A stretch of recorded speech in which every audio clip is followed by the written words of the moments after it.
first half. Yeah, we had those 3 turnovers late. That was very costly. They were able to capitalize each time they turned the basketball on. What happened there? Was it just a matter of them, they kind of lost the poise there at the end, or? We just had simple had turnovers. We had a post feed by Vince and AJ. We tried to bowl it into him. And, we talk constantly about feeding the post and not throwing the ball, so low on those bounce passes. And then we tried to just run a set, and Kendrick Nunn did a really good job of defending it. Our guy sees him and still throws it to him, and he gets a steal that I forget the other turnover. So we just got to do a better job of just taking care of the basketball, especially at that time. You got to finish the half, and then you obviously got to have a good start in the second half. Matt, what's the situation with Kendall, and how did that affect things, especially the second half? He hurt that same finger that he broke when he was in Maui, and so that was what he said. So obviously, he gives us that threat, shooting the basketball. And, tonight, our offense sometimes is just passing the ball, and they just left us wide open. If you look at the second half, and you go back and dissect the shots we got, they were post moves, layups, and wide open jump shots. And we simply just didn't make them. And we probably took the most threes we've taken all year just because, we were open. And, we didn't step up and knock them down. So, obviously, with him, he helps in that area. And then he really helps in terms of getting the ball inside because people have to guard him. Their offensive rebounding, especially in the first half. Yes. What do you attribute that? I just think they played hard. You look at their roster and the guys they have, and Tracy Abrams is out, and Devontae Rice is out, and Aaron Cosby is out, and when you play these games and guys go out like this, other people have an opportunity to step up. And I thought LaRon Black was the best player on the floor. I don't think it was even close. He played so much harder than any of the guys that we have. And then probably the next guy was Nana. I thought Nana was great tonight. He didn't have a great game in the last game against Indiana.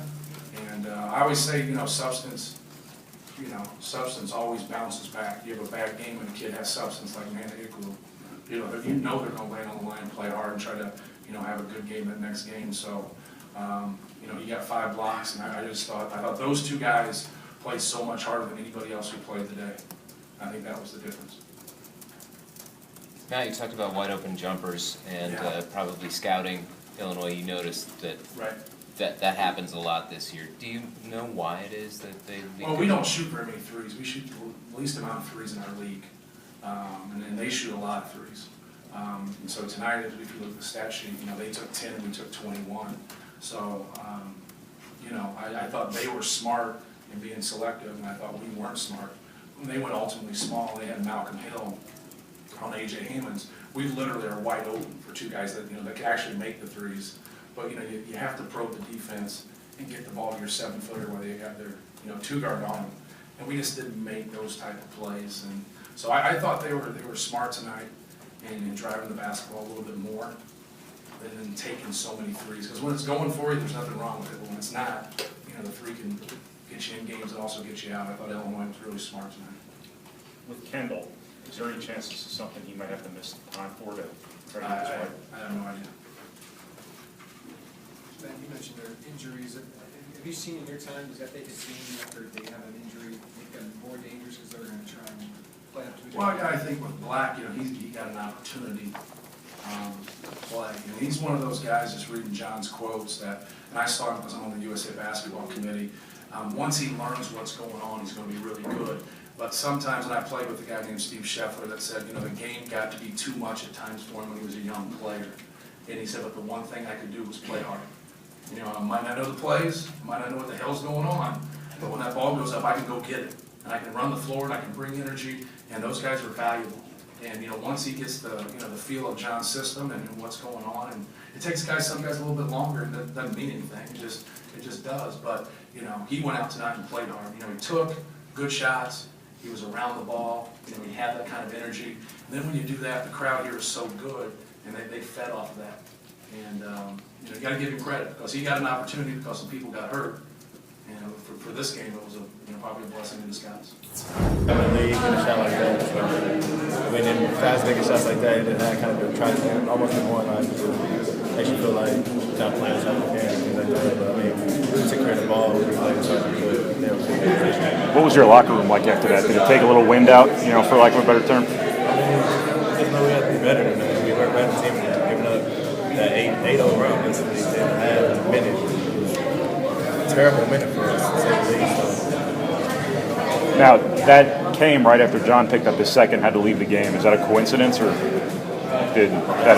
We got to be more focused to finish halves. I mean, whether John's in the game or not in the game, we love when he's in the game, but when he's out, we still got to stay calm and run the show, be patient, and not turn the ball over. Do you feel like you guys lost something here in terms of edge, momentum that you had before that last end of the first half? I mean, the whole game, Ron Black really had his way, first half and second half. So, I mean, I believe the difference in the game is don't playing harder than all of us. I would think he played harder than everybody on the floor.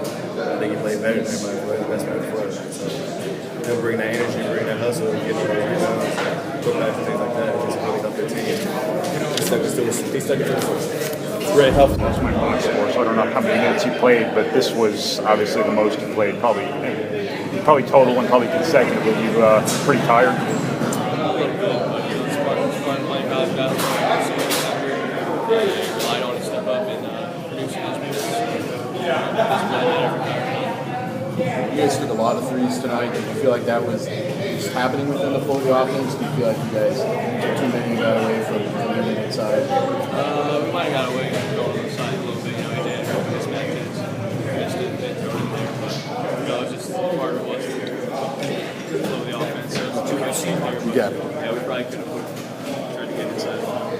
Dakota, did you feel this one slip away a little bit right before half when they went on that run and took the lead into halftime?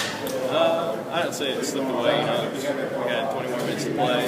We were up a little bit in the second half, so I wouldn't say it slipped away like that. Was that a damaging spurt when you look back at it, though? You guys were up with just 2 minutes to go, like 5 or 6, I think, and then they go with halftime for the lead. Oh, yeah, a little bit. We kind of lost our edge there for a second. And some uncharacteristic turnovers and easy buckets for them. We just can't have that against a good team in the Big Ten. Obviously, you were on the bench, but that last 1:15 of the first half, after you picked up your second foul, watching from the bench, did you kind of look at that as like maybe where things got away? It was a big momentum swing. At the end of the day, we were only down 2 points. We've been down by double digits in half games.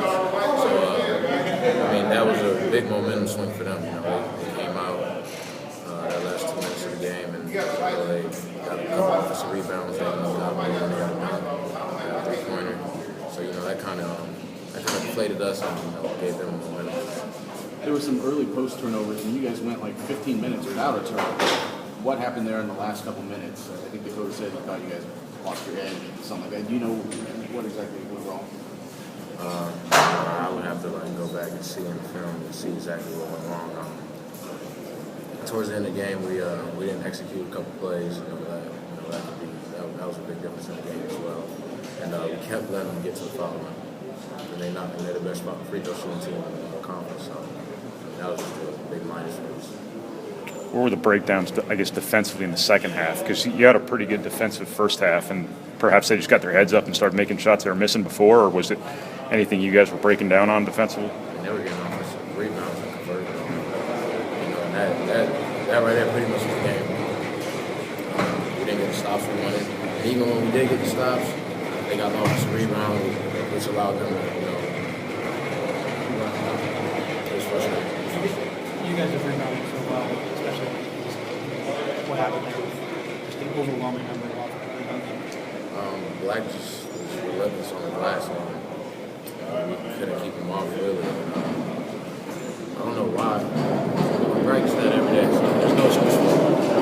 You just got to be tough. Toughness. That's what goes into it. John, Ray and Coach both talked about him outworking everybody else on the floor tonight. Just how frustrating is that one guy outworked everybody on your team tonight?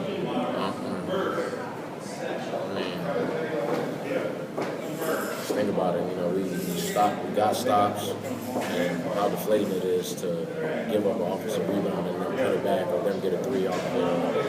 It just it hurt our momentum. It hurt our